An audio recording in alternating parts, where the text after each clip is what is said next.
All right. Brant Gardner holds a master's in anthropology from State University of New York, Albany, specializing in Mesoamerican ethnohistory. He is the author of the 6-volume commentary, Second Witness, Analytical and Contextual Commentary on the Book of Mormon, The Gift and Power, Translating the Book of Mormon, and his latest release, which I have here, and it is the book to buy at this conference, I promise you. And I'm not just saying that because I work for the publisher, but full disclosure, I work for the publisher. Traditions of the Fathers, the Book of Mormon as History. They're all published by Greg Koford Books. Brant has been a frequent speaker here at the Fair Mormon Conference and a longtime contributor, and in my opinion, one of the best minds working on the Book of Mormon right now. So without further ado, Brant Gardner.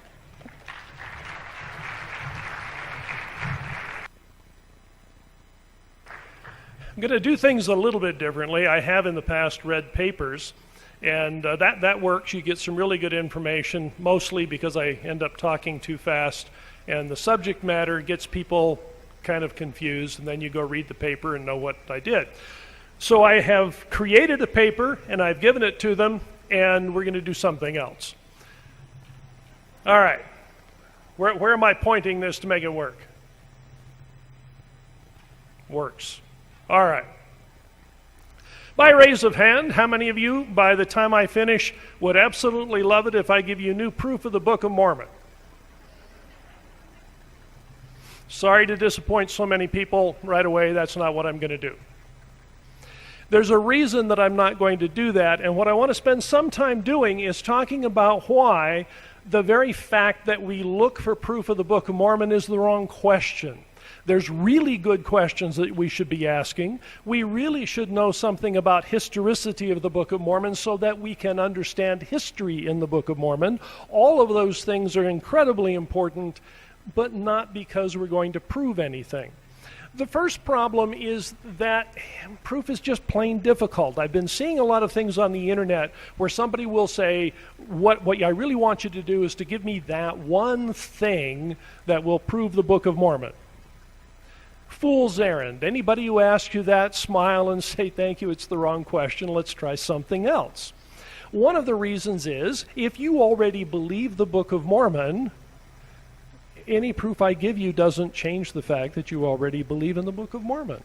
If you don't believe in the Book of Mormon, and particularly if you do not want to believe in the Book of Mormon, there isn't any proof that I'm going to give you that you cannot find some way around. And so no matter what we're doing, we come to an impasse and we end up with saying, well, I still believe, and well, I still don't believe, and we haven't got anywhere. Which means if we're going to be going through these exercises, there's things that we ought to be doing. One of the other problems is that the way we have gone about the task has made it too easy for those who want to find a way around the information we give them, because we use things that don't particularly help. So one of them, and you know, you'll hear this a lot, and I did this even in a fireside. You know, it's an interesting, just this last Sunday, I was talking to people and I would say, you know, isn't it amazing that Joseph understood all of these things about the Book of Mormon, put them in the Book of Mormon so that we could all be excited about them, and then forgot to tell us. He did a tremendous amount of work to put all of this there, to then forget it was there and forget to mention it. Now that's interesting to us, but it is not and cannot be a proof of the Book of Mormon. It simply is something that allows us to say, wow, this is something that's more interesting than perhaps I thought it was. The next one is the problem of parallel lists. And one of the things that you'll find is every once in a while you'll get a list of things that here's things from the Old World, here's things from the New World, and here's how they match up. Every once in a while, that kind of information can give you good information and give you something that you want to work with. Most of the time, however, those parallel proofs, those sets, are very frequently really impressive only because of the way they were written. So whoever wrote them in such a way that it would make it look parallel. And they really aren't. And the problem is when you really get down and dig into them, they're not as good looking as they were in times before. So those are kind of the problems that we have with proof. One of the other kinds of issues when people start talking about, can you get archaeological proof of the Book of Mormon, is they go back to the Old World and they say, well, we know where Jerusalem is. Yes, we do. And because we have always known where Jerusalem is, it isn't a great surprise if we dig in Jerusalem and we find that Jerusalem was there. When we get to the New World, we have a little bit of a problem. Because in the New World, in many cases, nobody remembered what the name of the city was that was there, and we dig it up and we say, by golly, there's a city there. What was it? I don't know.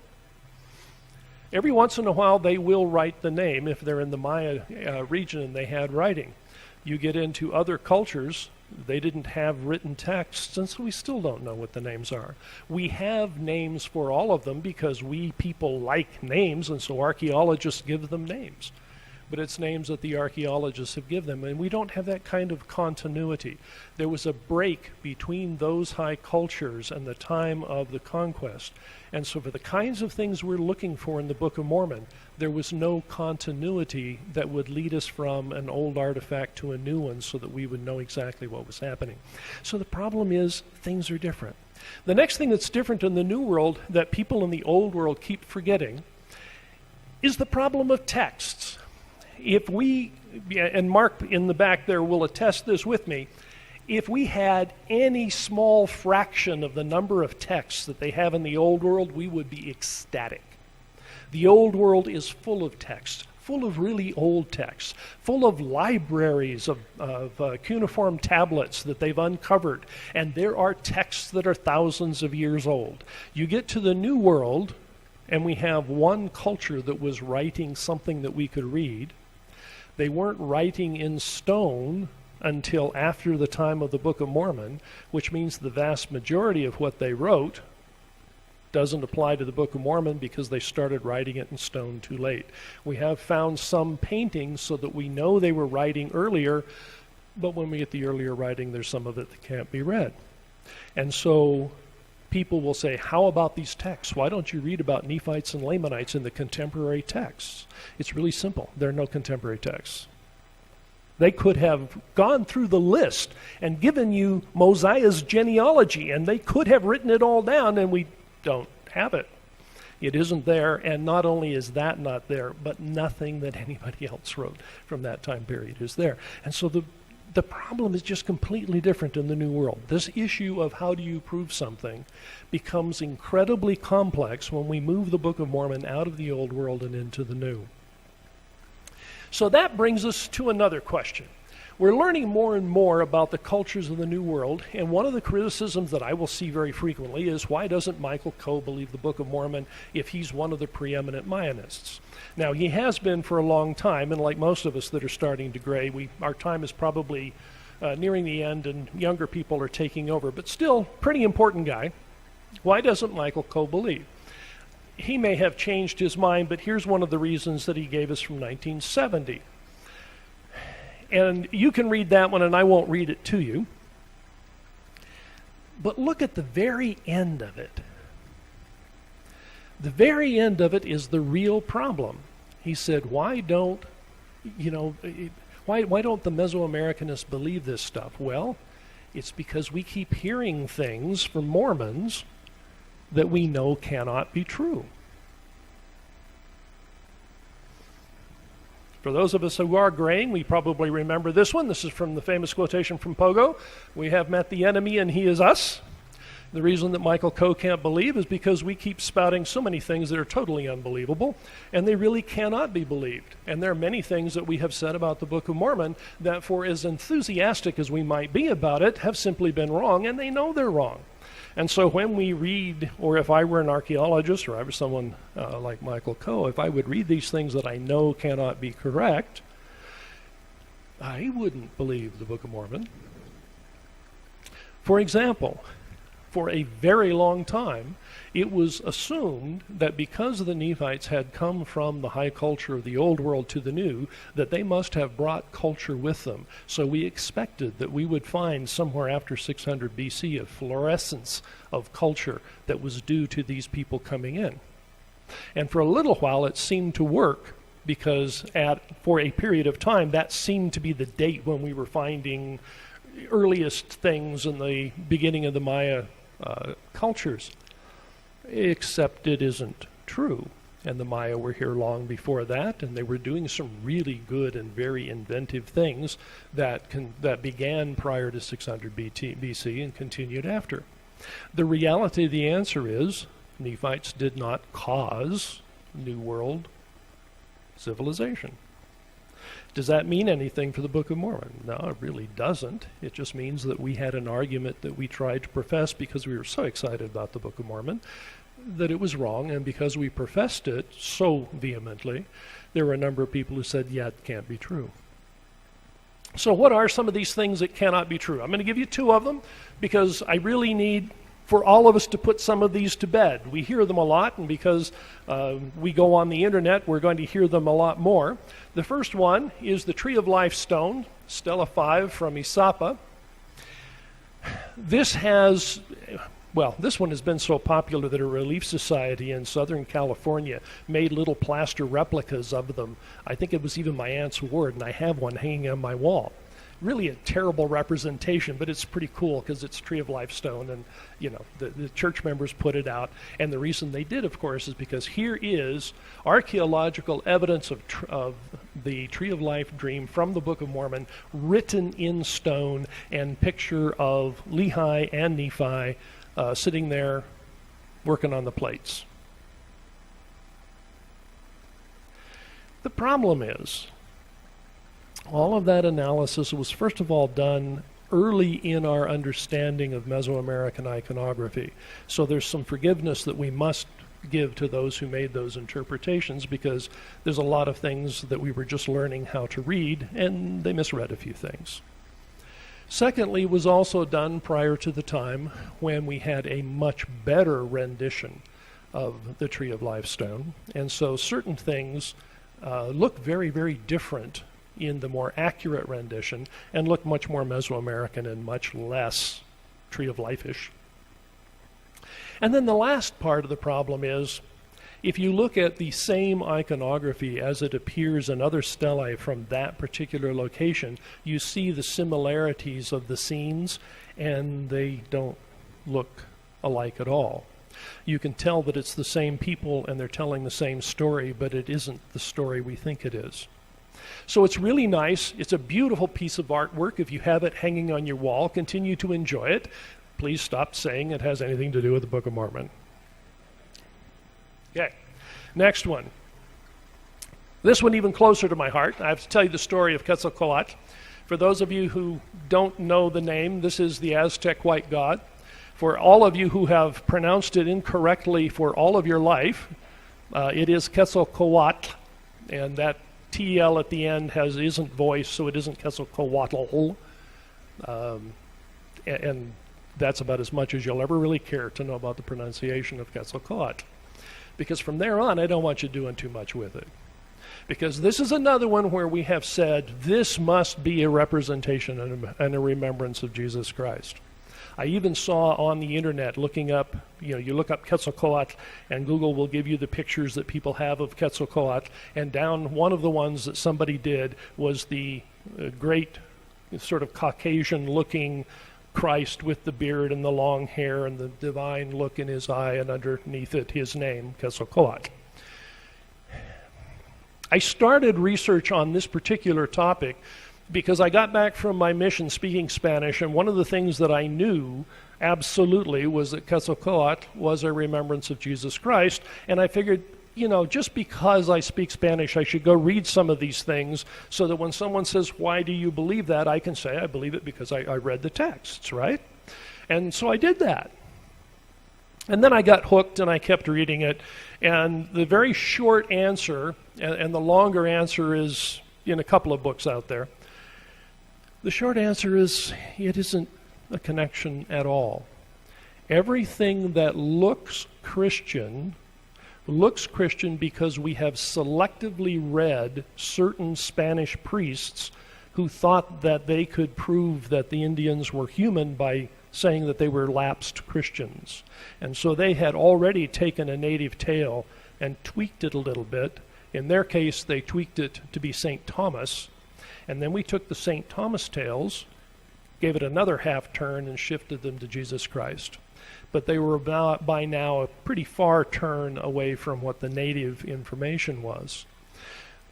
The problem is we actually have some of the native texts.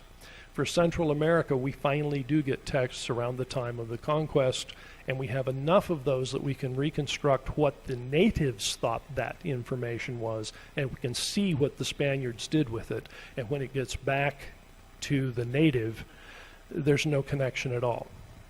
In fact, there's a really great legend that's talking about where Quetzalcoatl is having an argument with his brothers, so he shoots them, cuts off the top of their head, and uses the top of their skull as a cup, which I'm sure is somewhere in the New Testament that we lost that one. Okay. So even though there are some things that we can't do, all is not lost, and we need to know what we can do. One of the things that we can't do is we can't rely on these simple proofs to say, well, here is a thing, and that's going to show that the Book of Mormon is true. What we need to have are what I've been calling complex convergences, where several things are all meeting together to show you what's happening with the Book of Mormon.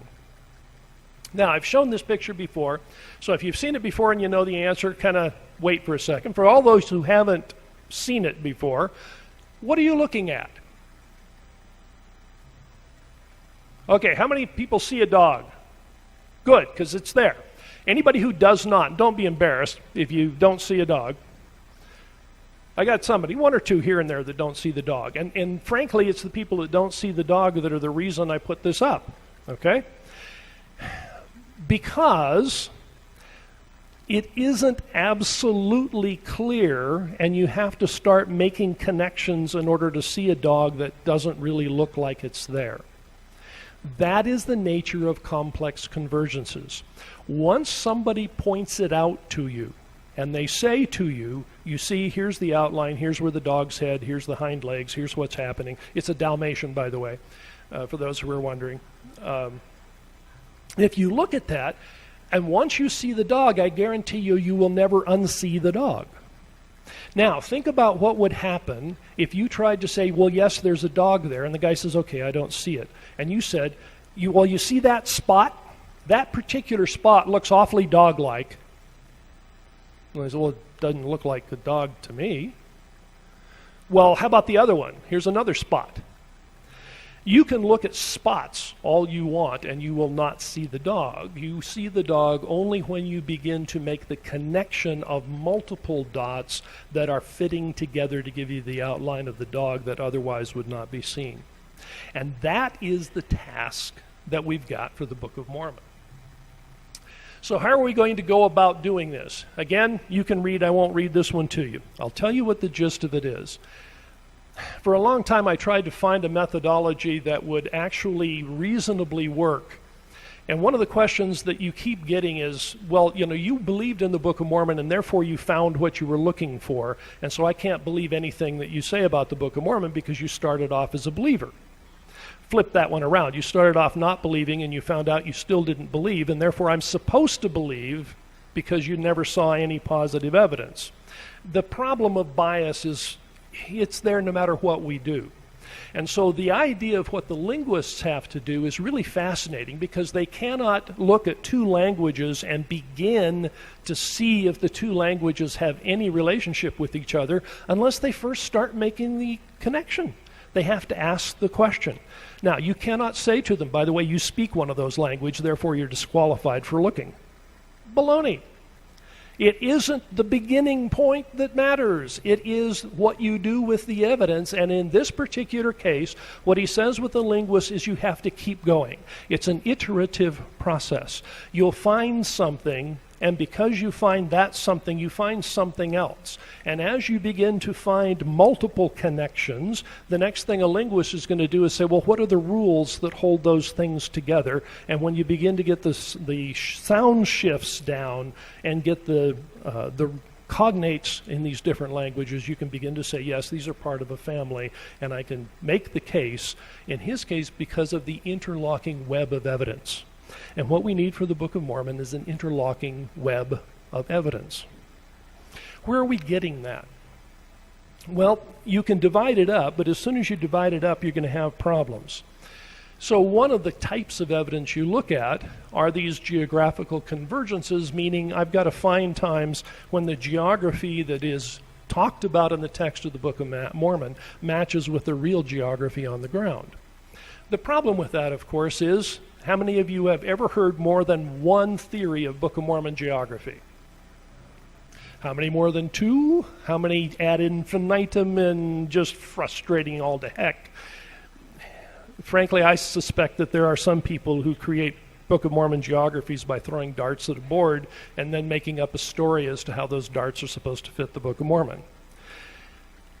Just being able to say, I have a map and I have put the name City of Nephi on the map doesn't make that a correspondence. That's a beginning point. It's a place where we ask questions, but something else has to happen.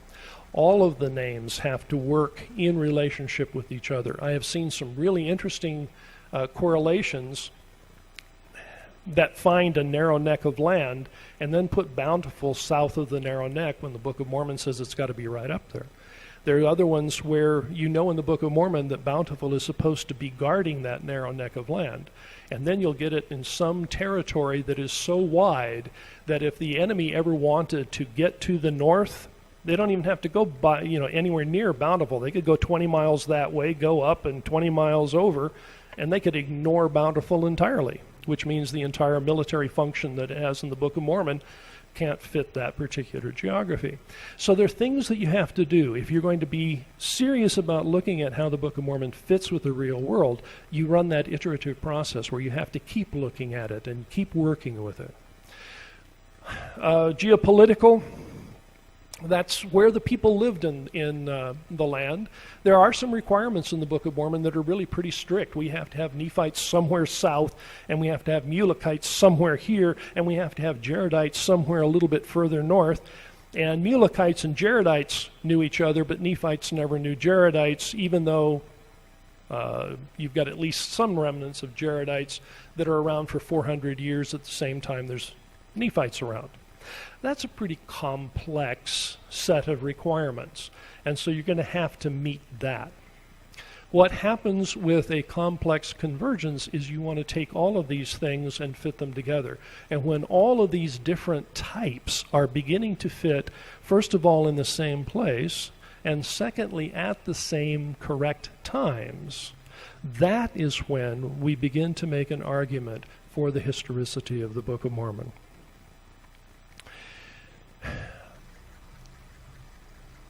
Best geographic correlation of the Book of Mormon puts the events of the Book of Mormon in southern Mexico and in Guatemala. So if you think of Mexico as a boot and the toe of the boot really didn't have much to do with it. We're really looking more at the ankle and the heel.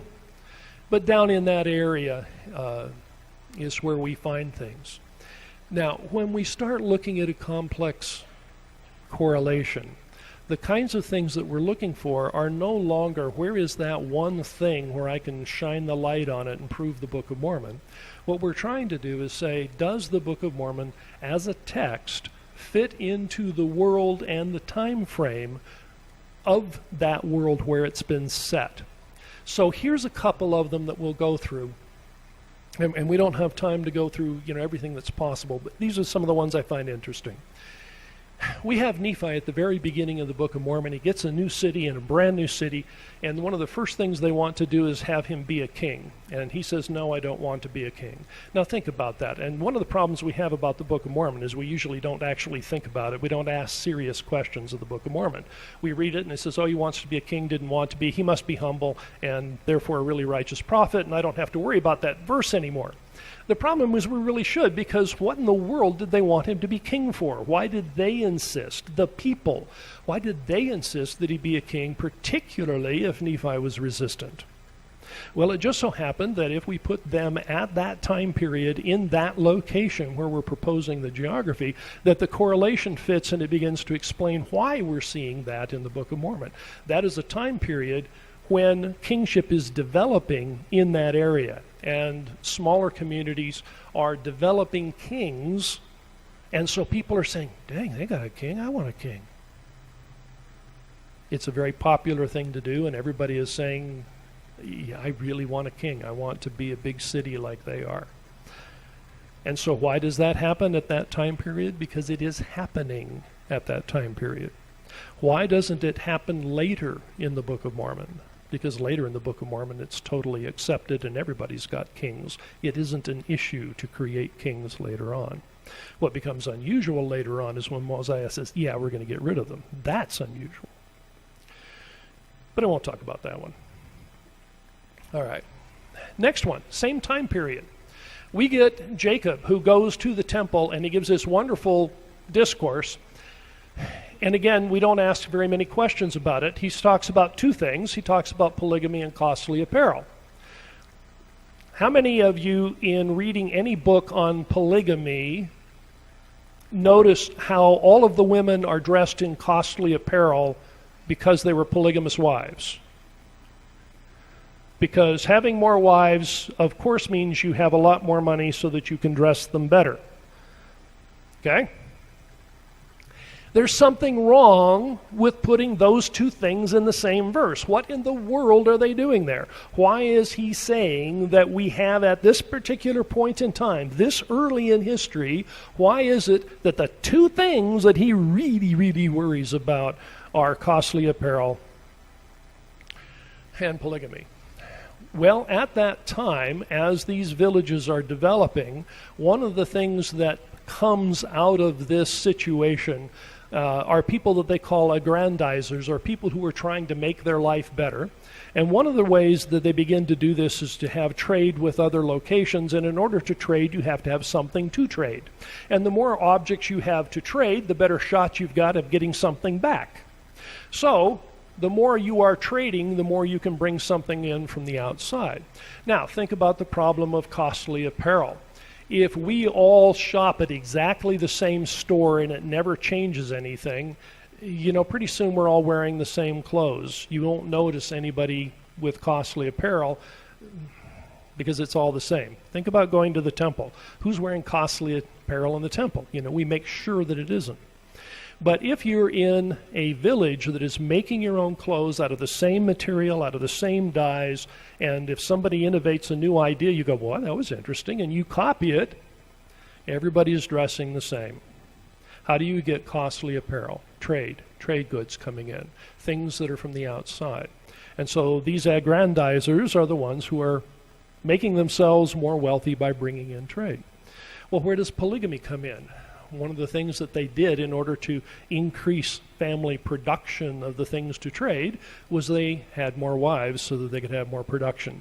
So right at the time that Jacob is saying we've got these two evils in our society is right at the time these people were developing in that area, and precisely what they were beginning to do matches those two things. And again, we have the Book of Mormon accurately reflecting the culture in which it existed. Next one. This one's kind of interesting. You will remember, of course, that Mosiah, the grandfather, leaves the city of Nephi because he is warned that the Nephites, or the Lamanites, are coming. And so he leaves and goes up to Zarahemla. When he gets to Zarahemla, he meets Mulekites. Well, how does all that story work? And it turns out that this story is all happening somewhere 150 to 200 BC. Well, it just happens that in the area that we believe Mosiah I would have lived, somewhere in that ballpark of 150, 200 BC, there is an invasion of a different culture who come into that area, and the archaeologists can tell that this new language group is coming in, pushing out the people that were there, and the people that were there had to leave. Now, in the archaeological term, it's Kicheans coming into Cholan territory. In Book of Mormon terms, it's Lamanites that are invading Nephite territory. But it just so happens to be at the exact time. Call it exact in archaeological terms. You all know that archaeology isn't really precise most of the time. Let me fudge a few years here and there because we don't really know. But at that time period, that's what's happening. So then they leave. Just what archaeology tells us is happening. And then they go up to this Grijalva River Valley. Well, it just so happens that somewhere around that time, a little bit before this story starts, there is a group of people who have come from the north down south through the Grijalva River Valley, and they were the remnants of the people that we know as Mulekites. They were people of Zarahemla. Doesn't look like Zarahemla had been there necessarily all that long because the city is named for the king. That may mean that he was the first one there. And so somewhere, 150, 200 BC or so, somewhere in that ballpark, we have him coming up and locating there. When the Nephites came and landed, they probably landed on the west Pacific coast of Guatemala, and they would have encountered those Cholan speakers and probably spoke the Cholan that those nasty Quiche kicked out. And when they moved up, they went into the Grijalva River Valley, where they founded Zarahemla on the Sidon River. Well, found Zarahemla on the Sidon River.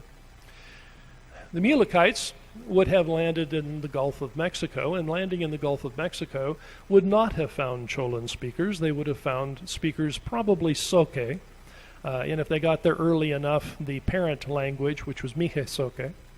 And when that parent language split up, the Soke speakers are the ones that started moving down south. And so somewhere 200-ish BC, we have evidence of Soke speakers moving into that location. Soke and Maya are completely separate languages. They are mutually unintelligible. So when you have the Book of Mormon saying somewhere 150 or so BC, Mosiah comes to Zarahemla and can't understand the people who were there, there's a perfectly good explanation for that. They were speaking different languages.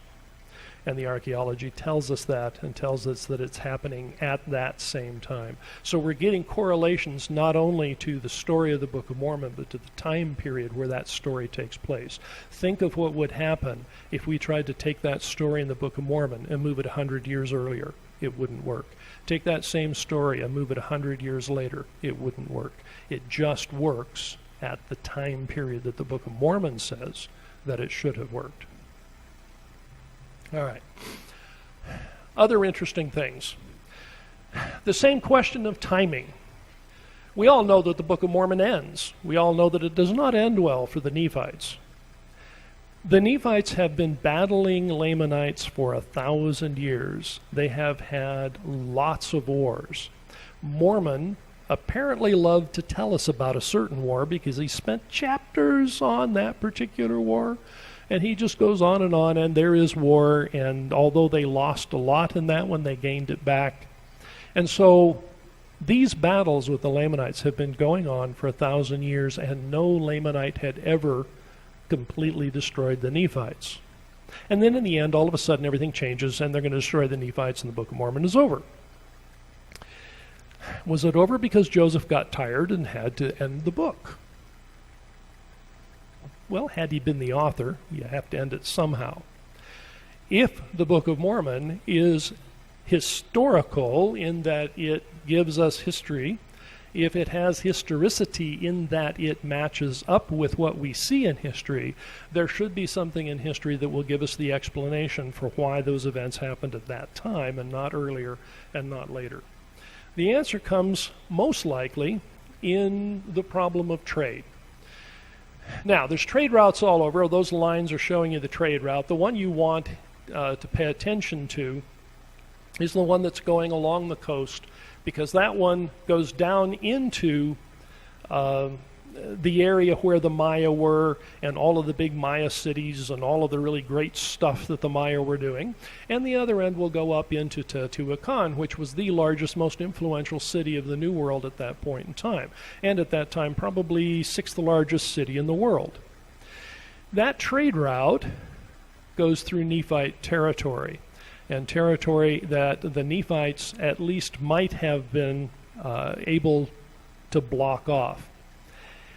War is costly. You do not have war unless there's a reason for it and you can afford it. Wars of extermination are particularly important, and you don't have wars of extermination unless there's really something important, and they tend to happen usually when you're trying to control something economic. It turns out that at that time period, in the late 390s AD, Teotihuacan has come down into the southern Maya area and has established itself. And not only established, but every time they do those kinds of things, what they're trying to do is to get goods to go back to Teotihuacan. They don't do it because they're looking for a vacation home. They're looking for more wealth, and they're going to do it by protecting this trade route. So all of a sudden you have the most powerful nation hooked up with probably the second and third most powerful nations around, and now they have a trade route that they really, really want to protect, and you've got Nephites sitting across the top of it right at that time.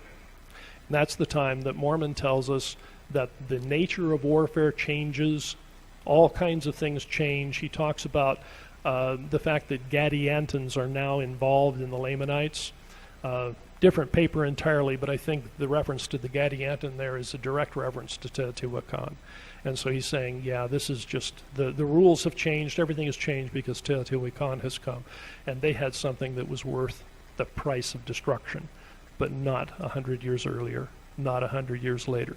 The Book of Mormon makes sense in that location at that time, and not in a different place, and not at a different time. So here's Mark. I told you I was going to quote you. This is what I wish I would have said, and I didn't. So he did. Not interested in proving the Book of Mormon. I want to prove it interesting, and that is the whole point of what I want to do. When you read the Book of Mormon as a history, it begins to make sense. I certainly want you to read the Book of Mormon for the religious doctrine that's in it. Please do that. That's really much more important than anything I can tell you. But reading the Book of Mormon as a history, understanding the people, understanding why they did what they did, why they did when they did, what were the problems they were reacting to, allows us to see that as a real world and a real situation that makes it easier to see ourselves in it. Because we know we have problems, we need to know that they were real people who had real problems and found real solutions in the gospel. We can too. It's our privilege to learn everything about the Book of Mormon. Hugh Nibley had said that you can never know enough about the Book of Mormon. And I think that's not only true when he said it, it continues to be true even though we've learned a lot more. The history is not what saves us. The history may be what allows you to read it one more time after the 30th time you've read it. You can read it with different eyes. You can see it in a different way. Once you have seen it that way, those dots start to line up. Not because we prove the Book of Mormon, but because we understand it in history and we see how the dots line up, and all of them converge into letting us know that these were real people who lived at a real place and therefore really do have something to say to us. Thank you.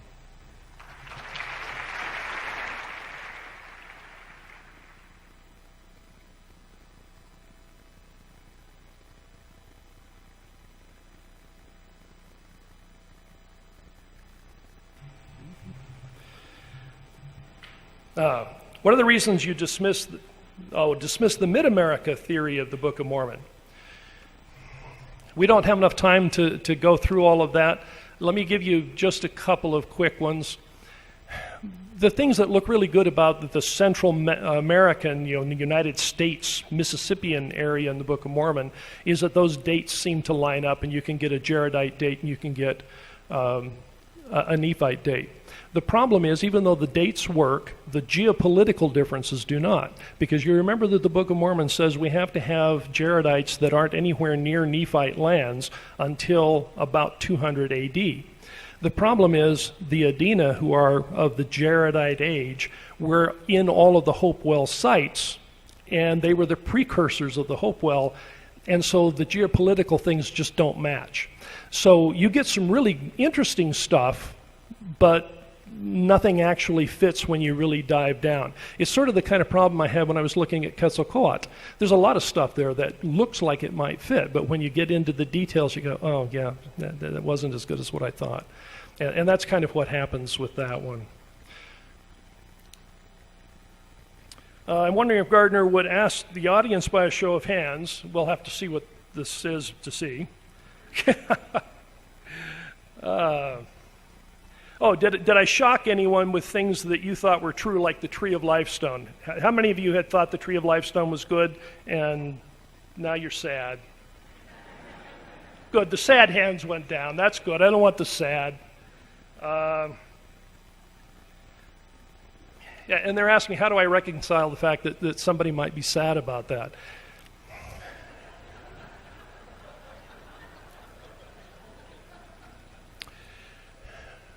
Please don't be sad about good scholarship. I find it interesting that only a handful of New World cultures appear to be literate.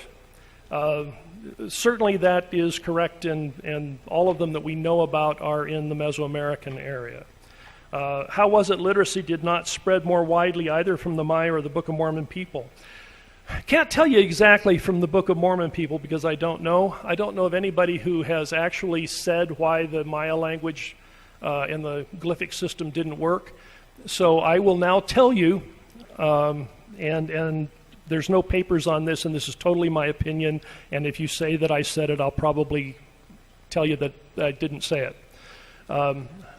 The Maya glyphic system is a set of syllables, and they will use the syllables and a sign for each of the syllables, and what will happen to create a word is you'll begin with a central glyph, and then you'll have some affixes or something, and that will allow you to pronounce the word. And it works because Maya has relatively short words that have a consonant-vowel construction.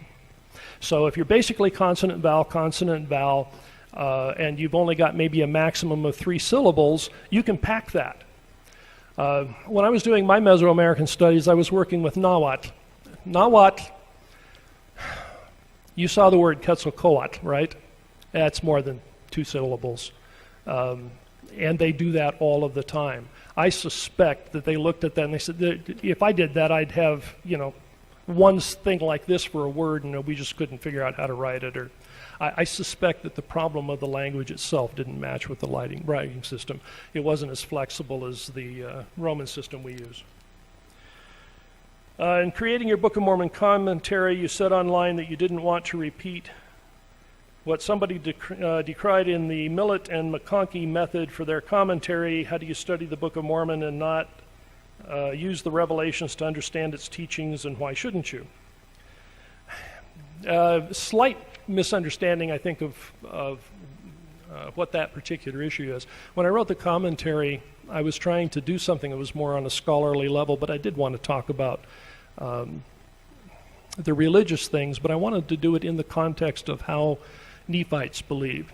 So I've got a section in there where I talk about the whole issue of the mother of God rather than the mother of the son of God, and talk about it from the Nephite context. Many commentaries are devotional commentaries that tell us how to read the Book of Mormon according to what we currently believe. That's fine. That's okay. There are many people that really need that level of assistance in what they're doing, and those are the ones that are going to really get something out of that. If you're looking for something else, then you have to go to a different location, and that's where the difference lies. I really don't see too many incorrect ways of reading the Book of Mormon. There's just a myriad of ways, and when you find the one that helps you and gives you the best grounding in it, that's the one that's right for you. Should we be concerned for your safety and well-being when you said Quetzalcoatl was close to my heart? We don't want human sacrifice at the conference. Well, according to the Spanish fathers, he did not condone it, except for the one that said he shot his brothers. But if you could say one thing to Philip Jenkins, what would you say? If you remember, the thing that I would say is you can't say one thing. No matter what happens, is when you say one thing, anybody can find it around it. You look at the one spot on the dog and it's not going to help you. So you have to change the conversation. Anytime you allow someone to dictate the conversation about the Book of Mormon to show me a proof, you've already lost the conversation, because that's not what we're going to be able to do. What we're going to be able to do is show them that it has historicity because it fits into history, but they actually have to do some work. There's no pablum here. They've got to spend the time, and Jenkins clearly isn't interested in doing that.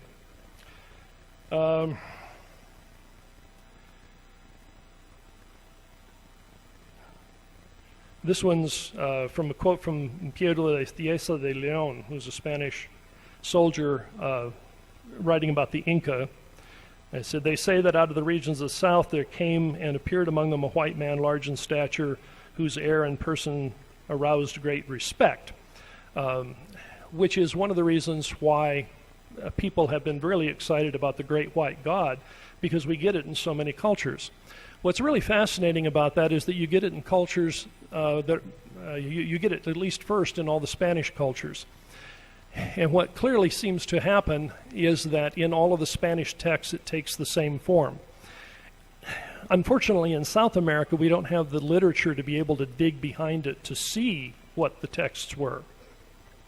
What we can see is the way it's being described in Cieza de León is that it's the same kind of ways we get in Diego de Duran, Torquemada, and some of the others. It makes it highly suspicious that the same culture is repeating the same thing. It seems to be a really good way of making your conquest of the natives fit. You can say, by the way, some white guy came here, therefore we're white, and therefore we're okay to conquer you because this white guy said we could. It's a very interesting political thing, and I think it is so widespread because it fit what the conquerors wanted to do. I don't see any real evidence for it. More? How much time? Keep going? Cut me off when it's time. How do we know about early American culture, economic kingship, etc., struggles and changes if there aren't many surviving texts? Really good question. In the New World, one of the things that we have to do is take some of the later material and we have to see how well it goes backward in time. So a lot of cases we're taking more detailed information from later and then trying to find out how to push it earlier.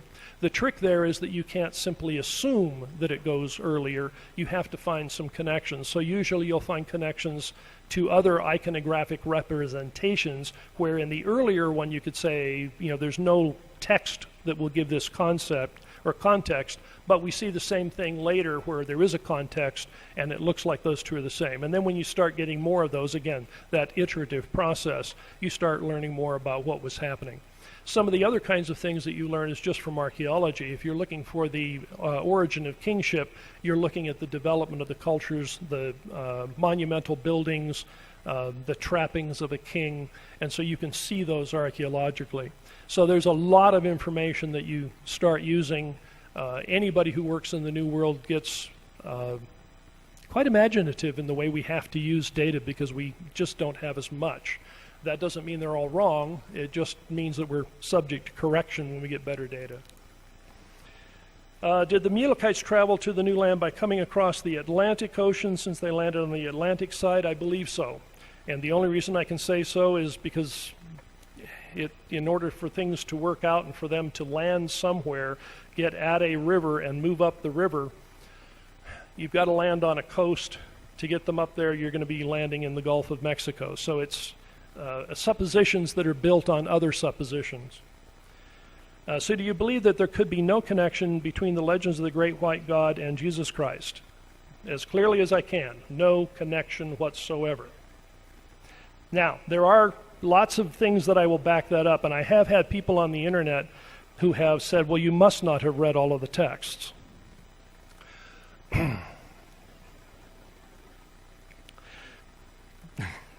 No more comment on that one.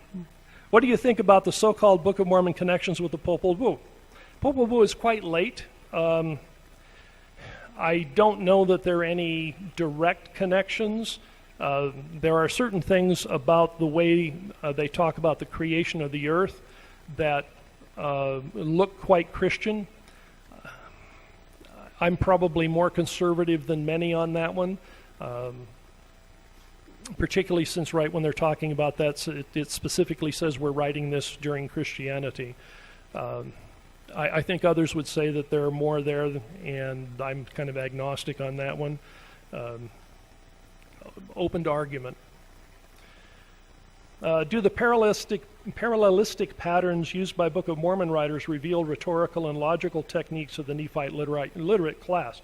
I believe that, yes. And even though I don't think that we have a word-for-word translation, I think in the translation process we do get structure coming through. So I think they were people who used literary parallels. I believe that they did use chiasm. I believe it is also quite fascinating that other cultures in that area, not related that we know of to the Book of Mormon, similarly used those kinds of couplets and chiasms. So it was something I do believe is there in the Book of Mormon. I believe it represents Nephite literacy. We also see it in other cultures. I would back away from saying that the Nephites taught them that. I think it's pretty easy to know how to make two parallel lines. So I think that concept was there, but it is quite interesting that those literary techniques are in that area. What's your opinion about the Baja Peninsula being the land of Lehi and Nephi? As I said, you pretty much throw pins at a map and you can find something that you think works. The problem is you've got to get people there at the right time. They've got to be in the right relationship. And then the more you delve into it, the more you want those interconnections, and we just don't find them. You might be able to create a geography in Baja. It's harder to invent culture there. They just didn't have it. The Codices of Mexico, written by Lamanites, considering that the Nephites said anybody who wasn't a Nephite was a Lamanite, sure. They're almost 1,000 years too late to have had anything to do with the Book of Mormon, so Lamanite sort of in terminology, but not in content. Where is the hill Cumorah?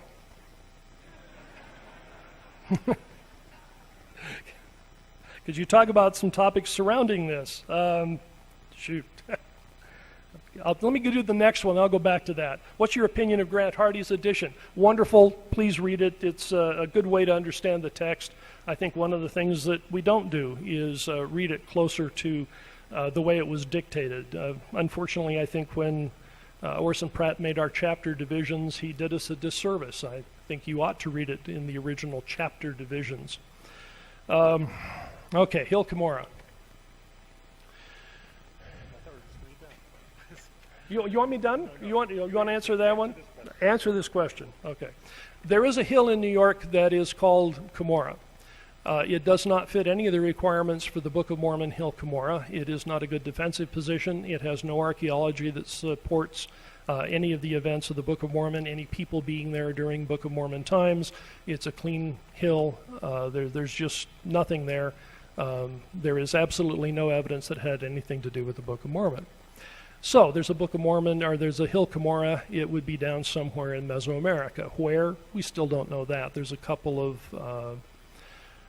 of suppositions. The Cerro Vigil is what David Palmer came up with. Larry Paulson has another suggestion that he thinks fits the description better. We don't have anything that really will firm that up other than it would be down there. The last thing to remember, though, about the Hill Cumorah, we call the New York Hill Cumorah because the plates came out of the hill. And we all know that Mormon said, I hid the plates in the Hill Cumorah. What we all forget when we say that we know that Mormon hid the plates in the Hill Cumorah is that Mormon said, and I hid all of these plates in the Hill Cumorah, save the ones I'm giving to my son Moroni. So according to Mormon, the plates Joseph received were never in Cumorah. So the hill in New York got its name because someone kind of misread the history and gave us an attribution that was incorrect, and unfortunately it has stuck with us for a long time.